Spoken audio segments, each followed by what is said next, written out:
Glória a Deus, aleluia, santo, santo é o Senhor. Abra a sua Bíblia em 2 Reis, capítulo 20. Você já foi curado de alguma enfermidade? Você já passou por alguma situação difícil e você crê que Deus deu resposta para você? Que a sua oração Deus ouviu? E o que você fez com a resposta, com o milagre que Deus concedeu a você? Vamos para a Bíblia Sagrada. Ezequiel, capítulo 20, diz assim: Naqueles dias adoeceu Ezequias de morte, e o profeta Isaías, filho de Amós, veio até ele e disse: Assim diz o Senhor, ordena a tua casa, porque morrerás e não viverás. É uma notícia muito dolorida, né? Alguém diz assim: olha, te prepara, porque tu vais morrer, né? Você vai morrer. Então, virou o rosto para a parede e orou o Senhor, dizendo: Ah, Senhor, ser servido de te lembrar de que andei diante de ti em verdade, com o coração perfeito, e fiz o que era reto aos teus olhos, né? E chorou Ezequias muitíssimo. Ezequias, ele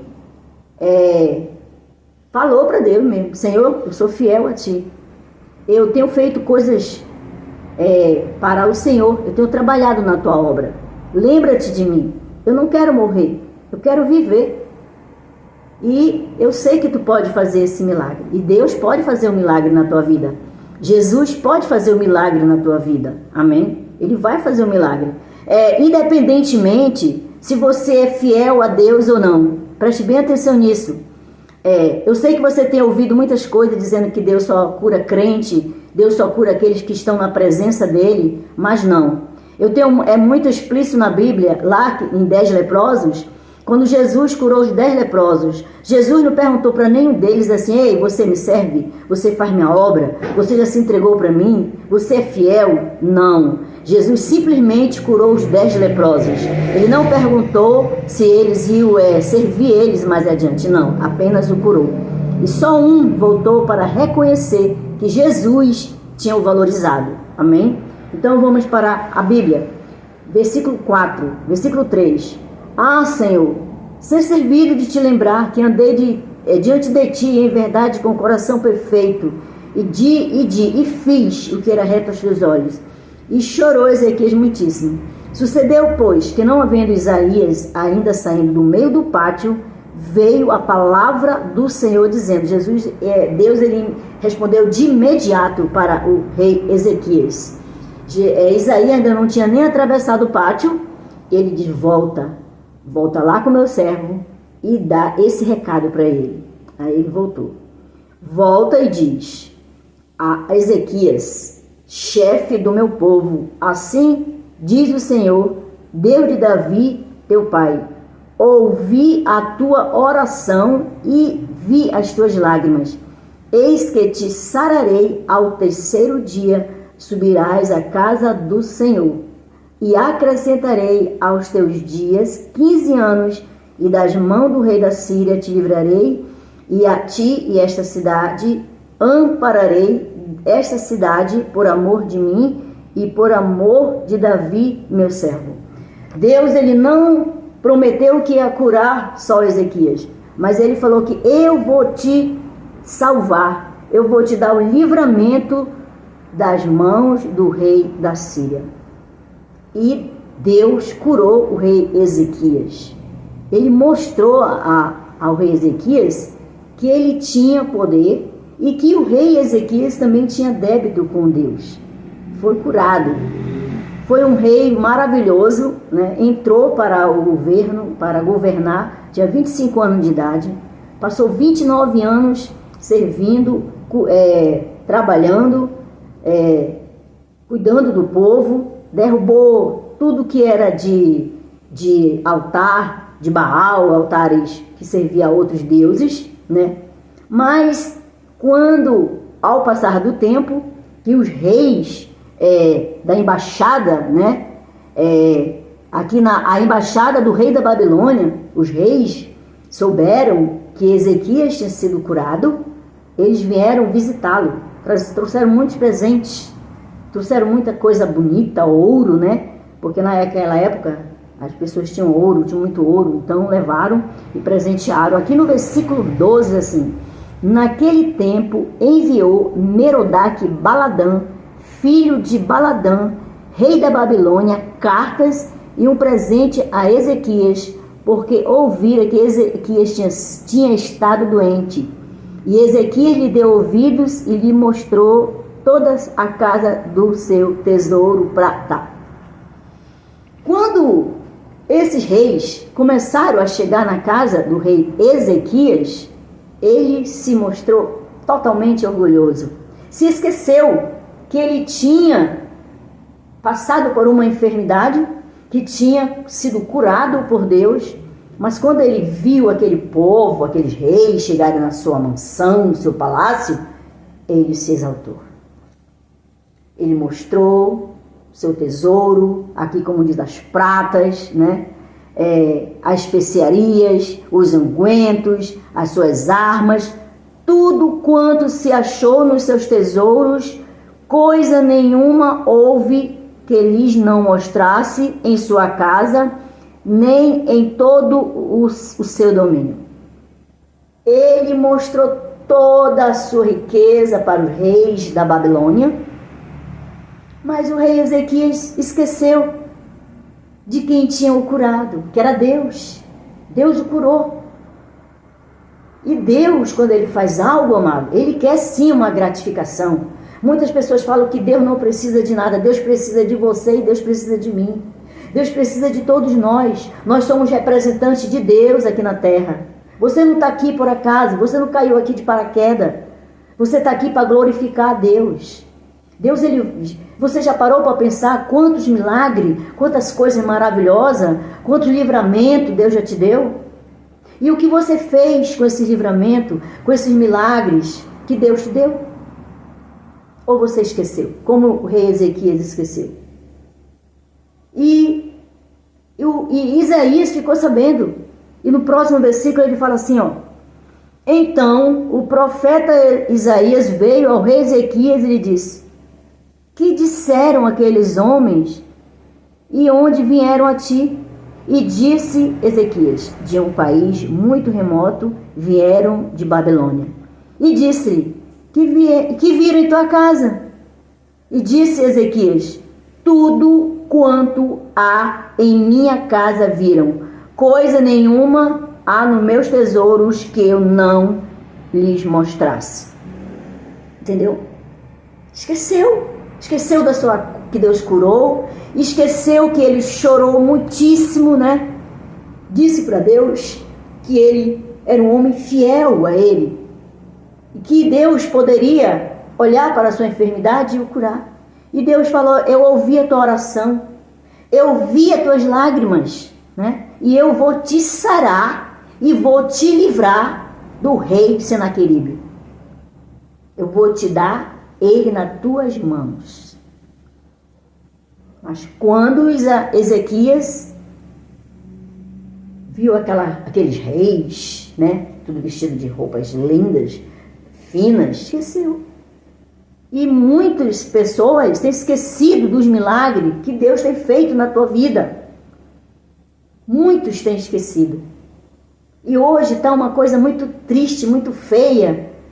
E hoje os crentes que deveriam dar testemunho, ser um imã, ser um exemplo para aquelas pessoas que ainda não conhecem a palavra, o Deus, estão envergonhando a palavra, estão envergonhando Deus. Mas tudo vai ter uma consequência, amado. Tudo tem consequência. Porque quando Deus, ele te dá alguma coisa, é para você usar essa dádiva para impressionar a Deus, né? No caso, você foi curado, você fala: Deus me curou. Você passou por uma doença, uma enfermidade incurável. Os médicos falaram: você não tem cura. Deus vai lá e cura. Então você vai usar esse momento, esse fato, para glorificar Deus. Entendeu? Não esquecer. Coisas mínimas que te darão um grande valor na eternidade. Coisas mínimas, coisas pequenas. E Ezequias, ele achava que mostrando o tesouro, as coisas todas que ele tinha, ia agradar a Deus. Não. Deus queria que ele mostrasse para ele, dizendo: quem me curou foi Deus. Foi Deus que me curou. Eu estive doente. Eu estava à beira da morte, porque aqui fala que ele era uma doença de morte. Não tinha cura. E Deus o curou. Mas ele esqueceu. Ele esqueceu que ele foi curado. E hoje, vamos viajar um pouquinho. Você que antigamente não tinha nada, você era uma pessoa que ninguém dava valor em você, você era humilhado, aí você, de alguma maneira, Deus fez um milagre, você estudou, você fez algo extraordinário na tua vida, hoje você está bem, mas você esqueceu de onde você veio. Hoje você é orgulhoso, prepotente, ostensivo, acha que tudo que você tem pode não acabar. Você nem glorifica a Deus. Tudo tem consequência na nossa vida quando nós deixamos Deus de lado. Não importa quem você seja, tem coisas na tua vida que só aconteceram porque Deus colocou a mão dele na tua vida. Ele fez o impossível e lá no teu consciente ou no teu inconsciente você sabe que foi Deus, que se não fosse Deus você não estava ali, não tinha acontecido aquilo que hoje você está usufruindo. E quando acontecem essas coisas, né? Acontecem as coisas maravilhosas, você tem que glorificar a Deus, né? E Isaías, que você for lá por 2 Crônica, você pode abrir a sua Bíblia aí, lá em 2 Crônicas, 2 Crônicas 32, é bem explícito, né? Quando é explicado para a gente na Bíblia Sagrada e que as pessoas não dão valor. Olha só, em 2 Crônicas, capítulo 32, versículo 24 e 25 diz assim: naqueles dias Ezequias adoeceu de morte e orou ao Senhor, ao qual lhe falou e deu-lhe um sinal. Mas não correspondeu Ezequias ao benefício que se lhe fez, porque o seu coração se exaltou, pelo que veio grande indignação sobre ele e sobre Judá e Jerusalém. Tá vendo aqui? Então, quando nós fazemos algo que não agrada a Deus, você e também até as pessoas que estão ao seu lado vai sofrer consequência. E tudo que Deus faz, né? Quando Deus nos ajuda, né? Eu escrevi aqui, quando Deus nos ajuda, nós devemos dar crédito a Deus. Ele quer ser glorificado. Nós estamos aqui nessa terra para glorificar o nome de Deus. Aconteceu lá no passado, mas acontece hoje também. Muitas pessoas não agradecem a Deus pelo que aconteceu já na tua vida. Quando acontece algo extraordinário na nossa vida, nós temos que dar crédito a Deus e não impressionar a outras pessoas, a outro exemplos. Eu não estou entendendo. Por exemplo, você passou por um grande milagre e essa pessoa vem te visitar na tua casa. Ela vem te ver porque você foi curada, porque você foi Deus lhe deu um livramento, você sofreu um acidente e você hoje está em casa e essa pessoa vai lá na tua casa te visitar. Em vez de você falar de Deus, que Deus te livrou, Deus é maravilhoso, Deus ele faz o impossível acontecer na tua vida, Deus ele faz descomplicar tudo que está complicado na tua vida, Deus me ajudou muito, Deus me deu muita força. Você não faz isso. Você se orgulha, você é uma pessoa autossuficiente. E o que eu acho mais interessante nessa história aqui é que esse homem aqui conhecia Deus. Ele trabalhava para Deus, ele era um homem que tinha uma intimidade com Deus. Mas na hora dele usar essa intimidade para glorificar Deus, ele se orgulhou. O seu coração se exaltou, ficou orgulhoso. E a palavra de Deus fala, lá em Salmo 139, versículo 4. Antes que uma palavra esteja em tua língua, eu as conheço. E também fala que do coração, Deus fala assim, tudo que tu deve guardar, guarda o teu coração. E qual a consequência, missionária, desse homem aqui que fala aqui, em 2 Crônicas, capítulo 20, 2 Reis, capítulo 20, que ele era um homem de Deus, que ele orou, que ele chorou, e Deus ouvia a oração.